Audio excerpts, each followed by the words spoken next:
जय गुरुदेव। और दोस्तों, मेरे चैनल सीधे सावर मंत्र में आपका एक बार फिर से हार्दिक स्वागत है।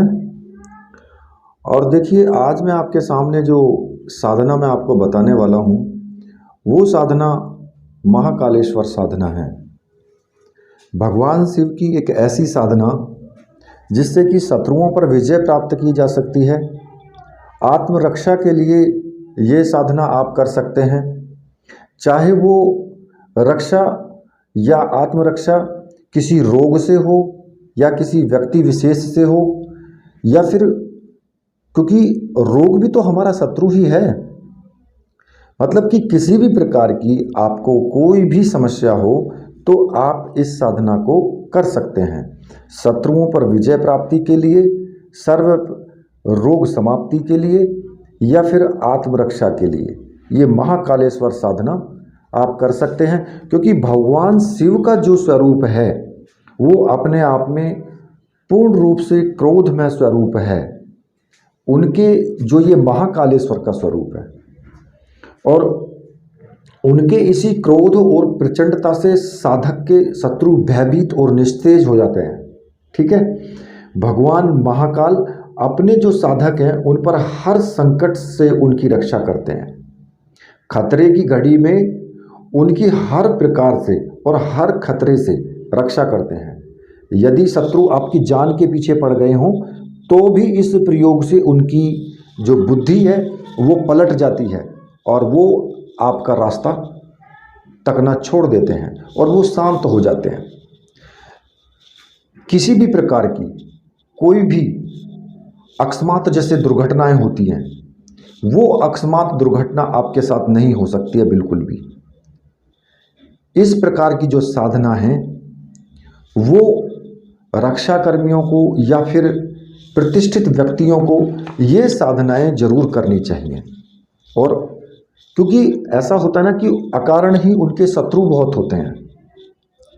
अब किसी भी व्यक्ति के अगर शत्रु हैं, और आजकल तो देखा जाता है कि ज़्यादातर शत्रुओं की संख्या ज़्यादा है। अगर आप आप खा पी रहे हैं, अच्छा आप समाज में आपकी इज्जत है, या फिर अच्छा आपका कारोबार चल रहा है, तो फिर समझिए कि आपके शत्रु निश्चित हैं कि उनकी संख्या बढ़ने वाली है। क्योंकि आप अच्छा कार्य कर रहे हैं तो शत्रु बढ़ेंगे ही बढ़ेंगे। ठीक है ना। तो देखिए, ये जो साधना है, ये साधना कोई भी ऐसा व्यक्ति विशेष कर सकता है जैसे कि अपने किसी रोग ने घेर रखा हो, वो भी इस साधना को कर सकता है। होता क्या है कि किसी भी प्रकार का रोग है, चाहे वो कैसा भी रोग हो, इस मंत्र से वो रोग भी ठीक होगा। किसी का किया कराया हो वो भी ठीक होगा। किसी भी प्रकार के शत्रु हों या कोई भी आपको समस्या है, तो आप इस मंत्र से, इस साधना से अपनी रक्षा भी कर सकते हैं। चाहे वो किसी का किया हुआ टोना टोटका हो या भूत प्रेत ग्रस्त व्यक्ति हो, अगर वो व्यक्ति इस मंत्र का, इस साधना का जाप करता है तो फिर आप पूर्ण रूप से सुरक्षित होंगे। ठीक है। अब ये जो साधना है ये आपको किस प्रकार से करनी है वो मैं आपको बता देता हूँ। देखिए, ये जो साधना है किसी भी सोमवार से आप शुरू कर सकते हैं, प्रदोष काल में भी शुरू कर सकते हैं। ठीक है। और इसमें क्या करना होगा आपको कि उत्तर दिशा की तरफ मुख करके आपको बैठना है। देखिए, सुबह के टाइम ही आप ये साधना कर सकते हो। सुबह के टाइम कर लोगे बहुत अच्छी बात है। ब्रह्म मुहूर्त 4 बजे से 8 बजे तक होता है, उसके बीच में आप ये साधना कर सकते हो। मान लिया कि आप 6 बजे साधना करते हो तो प्रतिदिन आपको 6 बजे ही करना है।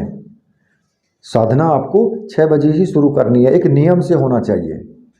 तो आपको क्या करना है कि आप सफ़ेद रंग के वस्त्र धारण कर सकते हैं, चाहे वो धोती कुर्ता हो या धोती हो या कुर्ता पाजामा हो, कुछ भी हो, आप सफ़ेद रंग के वस्त्र धारण कर सकते हैं। उत्तर दिशा की तरफ मुख करके आपको बैठना है या पूर्व दिशा की तरफ, दोनों में से किसी भी दिशा की तरफ मुख करके बैठ सकते हो। अपने घर के पूजा घर में ही आप इस साधना को कर सकते हो। इसलिए इसमें किसी भी प्रकार का कोई भी ऐसा प्रतिबंध नहीं है कि आपको एकांत रूम ही चाहिए, ठीक है। और इस साधना को करने के लिए आपको केवल 2 सामग्रियों की आवश्यकता होगी। एक भगवान शिव का शिव यंत्र और दूसरा एक रुद्राक्ष माला। ये दोनों जो सामग्री हैं ये मंत्र सिद्ध और प्राण प्रतिष्ठा युक्त होनी चाहिए और इस सामग्री को लेकर के आप ये साधना करें। अगर आपको प्राण प्रतिष्ठित नहीं मिलती है तो आप मुझे व्हाट्सअप कर सकते हैं। व्हाट्सअप नंबर मैंने दिया हुआ है वीडियो में, आप वहाँ से मुझे नंबर पर व्हाट्सअप करें और सामग्री प्राप्त कर सकते हैं। सबसे पहला क्या करना है आपको कि जब आप हर कार्य से निवृत्त हो जाएं, स्नान आदि कर लें, कपड़े धारण कर लें सफ़ेद रंग के, तो आसन पर बैठ जाएं। आसन किसी भी रंग का ले सकते हैं, चाहे कुशा का आसन हो, चाहे सफ़ेद रंग का हो, चाहे पीले रंग का हो, ठीक है, किसी भी रंग का आसन हो, उससे कोई भी प्रॉब्लम नहीं है। और सामने जो आपका पूजा घर है उसमें गुरु चित्र आपका हो। अगर आपके गुरु हैं तो फिर गुरु चित्र आपका होगा ही होगा, और अगर गुरु नहीं है, भगवान को ही शिव को ही गुरु माना है आपने, तो फिर कोई दिक्कत ही नहीं है। तो सामने चित्र हो और अपने सामने ही आपको क्या करना है कि काले रंग के एक तिल की ढेरी बना लेनी है। जो काले रंग के तिल होते हैं वो एक ढेरी बना ले और उसके ऊपर जो यंत्र है शिव यंत्र उसको स्थापित कर दें और उस यंत्र के चारों तरफ त्रिशूल बनाएं। वो आप किसी भी, जैसे कि कुमकुम है उससे बना सकते हैं, ठीक है। और उसके बाद फिर आपको सबसे पहले अपने गुरु का पूजन करना है। एक दीपक शुद्ध घी का लगाना है, धूप दीप अगरबत्ती जो भी है वो आप लगाएं। फूल अगर आपके पास हैं तो वो भी आप रख सकते हैं।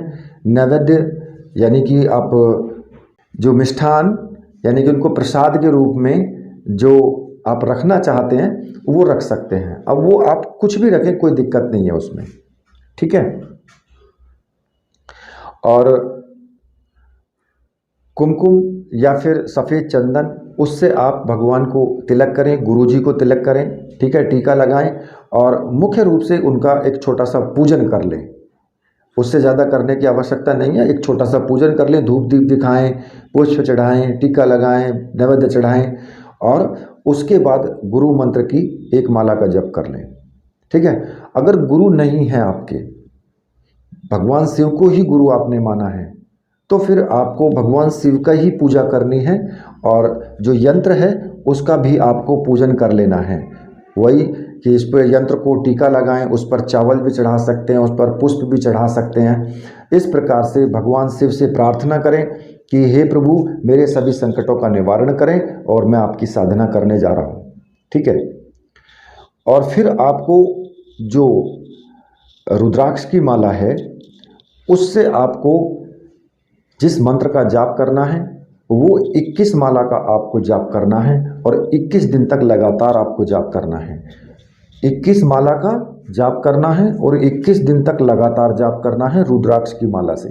और जो मंत्र है वो मैं आपको बता देता हूँ। मंत्र इस प्रकार से है, ओम जूम सह मम पाल्य पाल्य सह जूम ओम।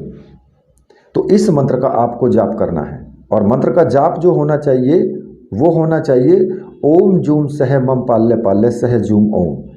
अब जहाँ ये मम का शब्द लगाया है वहाँ पर आप अगर अपने लिए कर रहे हैं तो मम लगाएं।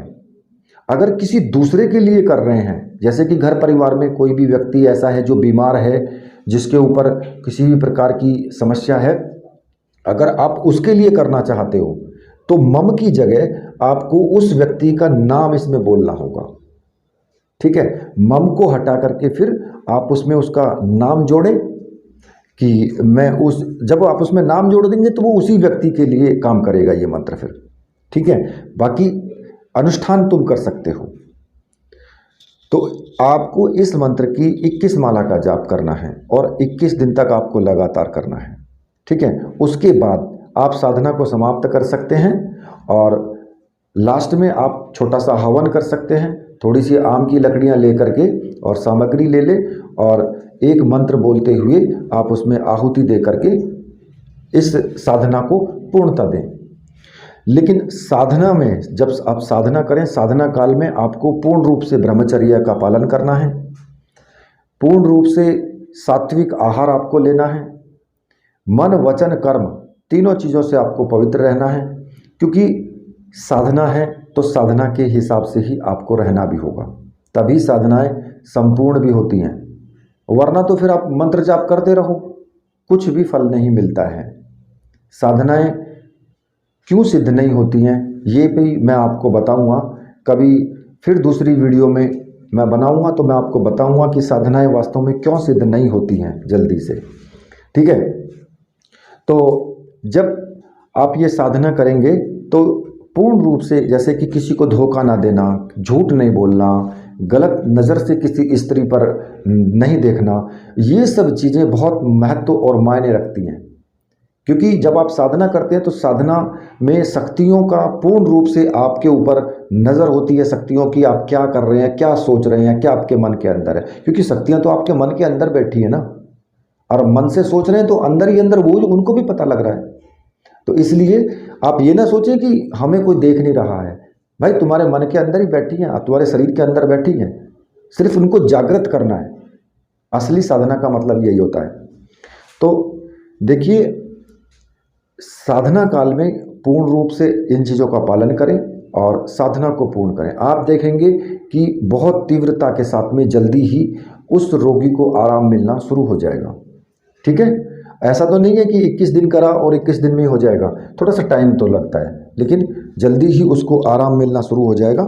तो इस प्रकार से साधना को करें, अपना भी कल्याण करें, दूसरों का भी कल्याण करें। इसी के साथ अब मैं वीडियो को यहीं पर समाप्त करता हूं। तो मेरे साथ बोलिए, बोलिए वीर बजरंगबली हनुमान जी महाराज की जय, बोलिए मेरे परमहंस गुरुदेव की जय।